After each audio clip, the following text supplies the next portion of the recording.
General Manager Ducati Corse, Gigi Dalikna masih terus berupaya mencari cara agar dapat membawa Francisco Bagnaia kembali menemukan jati dirinya pada MotoGP 2025 ini.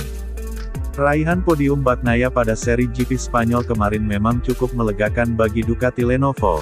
Saat Marquez apes mengalami crash, setidaknya tim pabrikan mereka masih kebagian podium dengan capaian posisi ketiga milik Pecco Bagnaia.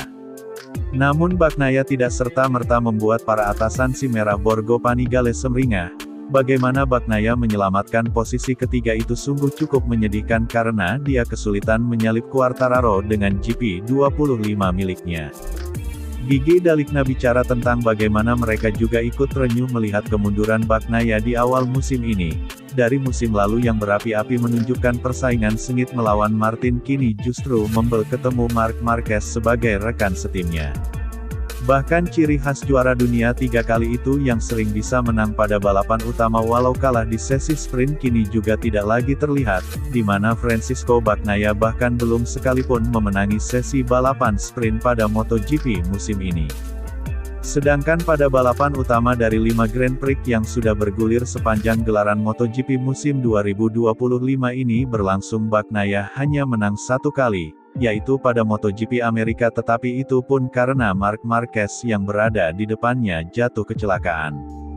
Mental para pembalap Ducati di fase ini sudah bukan sekadar podium tapi seharusnya siap menang dengan sederet fakta bahwa motor mereka memang sedang berkuasa, tetapi entah bagaimana Bagnaia masih belum juga menemukan klik dengan motor barunya musim ini. 5 sesi sprint dari 5 seri musim ini semuanya disapu bersih Marc Marquez yang sekaligus mengukir sejarah baru.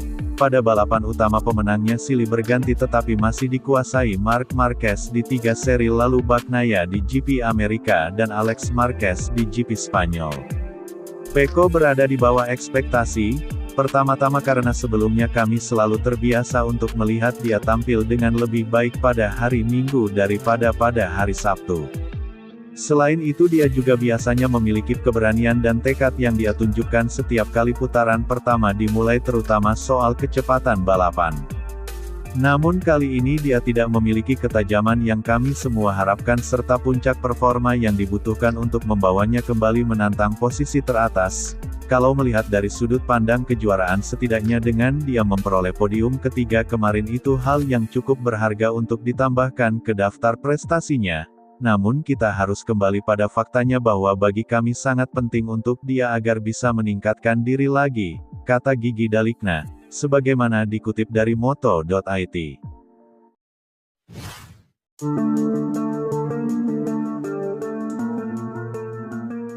Pembalap LCR Honda Castrol, Johan Zarco ikut menanggapi kemungkinan hadirnya si Raja WSBK Toprak Razgatlioglu yang makin santer terdengar akan segera debut di MotoGP.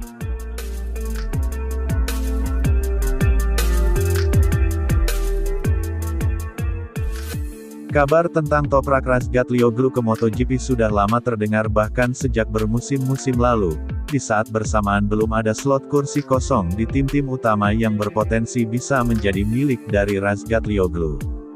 Seiring berjalannya waktu 1-2 nama tim mulai disebut-sebut bisa jadi tujuan Toprak, 2 diantaranya adalah Honda dan Yamaha yang spot di tim pabrikan mereka bisa segera kosong karena habisnya sejumlah kontrak rider. Salah satu yang ikut menanggapi kemungkinan hadirnya Toprak di ranah MotoGP adalah Johan Zarco.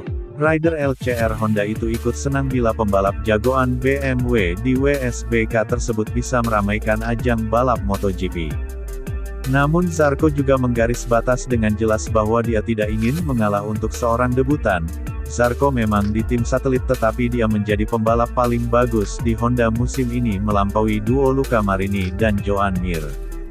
Dalam hati kecil Zarco mungkin jelas ada keinginan untuk bisa naik ke tim pabrikan. Untuk itu pembalap yang kini sudah berusia 35 tahun itu mengisyaratkan Razgatlioglu untuk sebaiknya debut ke tim selain Honda bila ingin masuk ke MotoGP.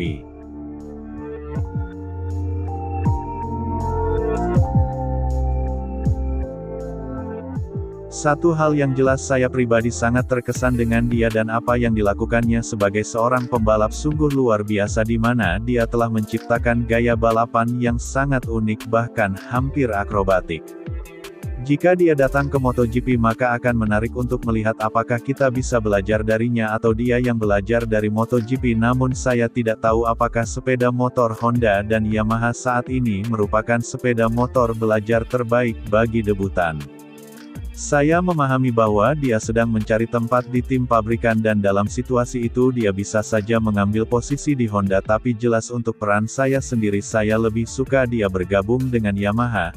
Saya tidak dapat berkata banyak lagi tentang itu karena saya menggunakan energi saya terutama untuk diri saya sendiri dan situasi saya saat ini, kata Johann Zarco, sebagaimana dikutip dari Speedweek.